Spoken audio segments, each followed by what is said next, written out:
Doctor সাহেব আসসালামু আলাইকুম। এই তোমরা কারা এখানে কি রিকশা দাঁড় করিয়েছো কেন? আরে ডাক্তার সাহেব আস্তে আস্তে এক লগে যদি এতগুলো প্রশ্ন জিজ্ঞাসা হইব নাকি? এতগুলো প্রশ্ন তো কোনো প্রফেসরও দিতে পারবে না। রিকশা দিয়ে নামেন, আপনাদের জরুরি কথা আছে, পরে একটা প্রশ্ন জিজ্ঞেস করেন, সবগুলো প্রশ্ন তো রিল্যাক্সে দিতেছি, নামেন। এসব কি পাগল ছাগলের দল নাকি? চাচা আপনি চলেন তো। আরে থামেন না, এই মুরব্বি কি সমস্যা কি? কি তিনটা পোলা আপনাদের দাঁড়াই আছে, চয়ে বাজে না, কিছু মনে হয় না? হ্যাঁ, তিনটা মানুষ আপনাদের জন্য দাঁড়াই আছে, আপনি অবহেলা করে চলে যাবেন নাকি? নামেন, নামতে বলছি, নামেন। কি বলবে এখানে বলো, আমি নামতে পারবো না। আরে ডাক্তার সাহেব এত তারা কিসের? একটু নিচে নামেন না, দুটো কথা বলি। ডাক্তার সাহেব বলে স্বেচ্ছা রিক্সা থেকে নামবেন না, তাকে জোর করে ধরে নেওয়া হচ্ছে।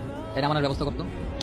এই নামেন। আরে নামেন, এই গায়ে চলে। আরে নামেন। আরে ডাক্তার সাহেব বুঝলাম না, তো মুসলিম দিচ্ছেন শোনেন, বলছি আপনি কি বিয়ে করবেন? হ্যাঁ করছি। এটা খুবই ভালো কথা, এটা আপনার বিয়েটা হচ্ছে না। বিয়ে হচ্ছে না মানে? কেন হবে না? কারণ আপনি নিজে থেকে নিজের বিয়েটা ভেঙে ফেলবেন ডাক্তার সাহেব। আমার বিয়ে আমি কেন ভাঙবো? তাছাড়া তোমাকে আমার অনেক পছন্দ। ডাক্তার সাহেব নাকি তোমার খুব পছন্দ হয়েছে? ডাক্তার সাহেব ডাক্তার দেখো দেখো আমি চিন্তা করতেছি, ডাক্তারের দাঁতগুলো যদি আতরে বাইরে যদি ভাঙি, নিজের দাঁতের চিকিৎসা নিজে করতে পারবেন তো? তুমি কি বলতে চাচ্ছ? তোমা ফারানের গার্লফ্রেন্ড, ফারান ছাড়া তোমাকে কেউ বিয়ে করতে পারবে না, বুঝছেন? কিন্তু এই তোর ভালো মতো কথা বলে বুঝছ না? তোর কি কইছি? তোর যেইটা কইছি এটা শুনবি, বাড়ি যাবি, বাড়িকে তোর বাপ মারে তুই বিয়ে করবি, যেইটা কইছি এইটা শুনবি।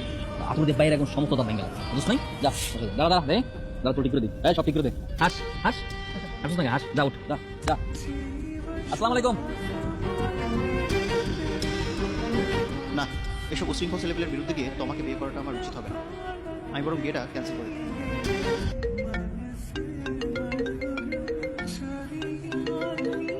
এই তোর সাইড যা তো।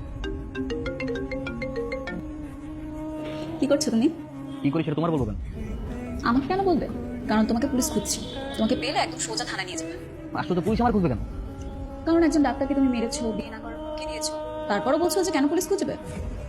আমি কাউকে বিয়ে করতে মানা করবো কেন? তাহলে কেন মারলে? শত্রুতা ছিল, এই জন্য গাড়াইছি।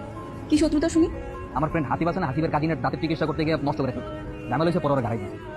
মিথ্যে কথা বলছো? মিথ্যা হবে কেন? বিশ্বাস না হাসিবের জিজ্ঞেস করো, কি হাসিবের সাথে কথা বলবো? দিব হ্যাঁ হ্যাঁ, তুমি হাসিব ভাইকে দাও তো, আমি তো কথা বলি ওনার সাথে। কথা বলার দরকার নেই, হাসিব এখন নাই। আমি জানতাম তোমার সাথে থাকবেন। আচ্ছা বাদ দাও, শোনো কালকে একটু তুমি আমার সাথে দেখা করো।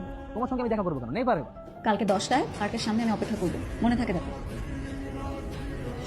পাগল একটা। তো সোজা নাকি দেখা করবো, চল।